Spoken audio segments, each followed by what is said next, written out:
مامویلی باړه بخشي احمد شاهي مونځ شوه امپراتوري مونځ شوه اتر مشهد و تبریز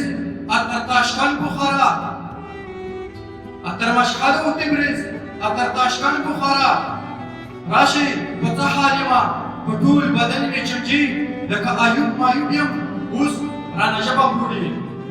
اوس رانه ژبه مروړي پر ژبه تا یادوم په دې ستا نوم اخلم ما ته نجات راکړه په ما ته رحم وکړه زما بچو ته خیر کړه خو زه د میوند ایوب یم د ملالۍ ټپه افغانستان یم زه پښتونستان یم